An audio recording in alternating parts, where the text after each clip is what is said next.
So, yun, good evening mga Q. Welcome po dito sa aking YouTube channel, Super Q TV. Ang sakit ng lalamunan ko, guys. So, update na muna tayo dito po sa concert venue ng ating mga idol Elias JTV dito po sa Himamaylan, Negros Occidental. As of 8 PM mga Q, makikita po ninyo unti-unti. Ayan, dumadating na po yung tao mga Q. At marami na rin pong tao dito mismo sa concert venue. Makikita po natin, guys, unti-unti nagsidatingan na po yung mga tao. Ayan, start po ng event 8 PM. Yan yung start ng event mga Q. Pero hindi pa naman dyan lalabas sila Elias. Ayan. So, syempre meron pang mga ibang tutugtog bago sila Elias mga ka-Q. Yan o. Ayan, grabe. Napakaganda po ng concert venue, guys. Yan, para kang nasa mundo ng mga fairy tale. O, diba? Pero yung mismong stage mga Q ay halos puno na. Ayan o.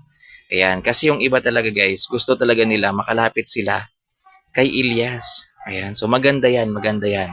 Kasi kung dito kayo sa medyo malayong area, abay malayo nyo na, hindi nyo na halos makakamayan si Elias. Kaya kung ako sa inyo, ayan, dyan na kayo sa may harap mismo ng stage. Ayan.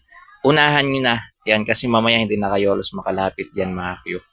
Ayan, kasi malay nyo, mabigyan kayo ng chance. Diba?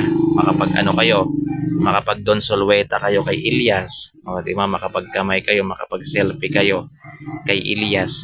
O, diba? Grab the opportunity, ika nga. Mga kakyo.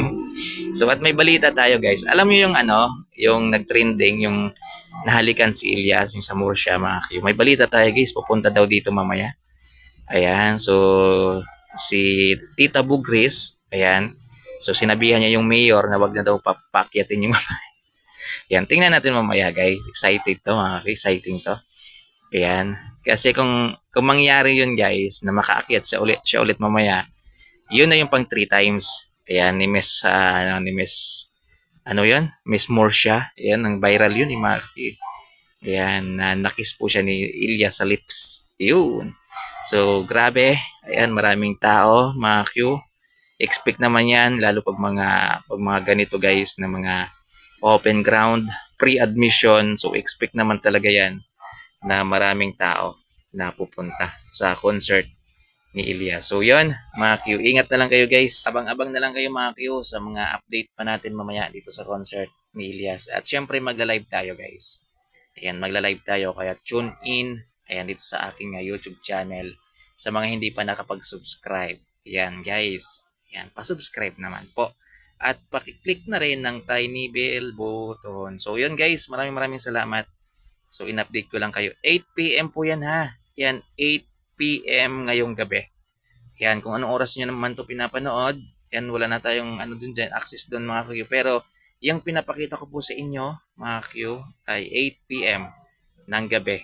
So, ganyan po yung lagay dito po sa concert venue nila Elias sa Himamaylan, Negros Occidental as of 8 PM ngayong gabi. Ayan, ang ganda po ng kuha. Oh, wow. Napakalinaw ng camera. Yan, iPhone siguro ito, mga Q. Ang ganda po ng concert venue, no? Yan, para ka talagang nasa mundo ng mga fairy tale. Ayan, nakapag-opening light na pala sila dito, guys. Ayan, napakaaliwalas po ng paligid. Ayan, hindi po madilim. Ayan, saktong-sakto lang po yung pailaw sa paligid, mga kakyo. Thank you very much, no? We are celebrating our Lights On event tonight, ang aton nga parade of lights, no? Sa tanan ngayon Maylanon, a few days ago, I was interviewed by some media people. We're friends from media. Palapakan naton. Okay? Thank you very much for gracing our occasion. A few days ago, I was interviewed by media, no? May mga media people na nag-interview sa akon, and then they asked me kung ano ko nung akon Chris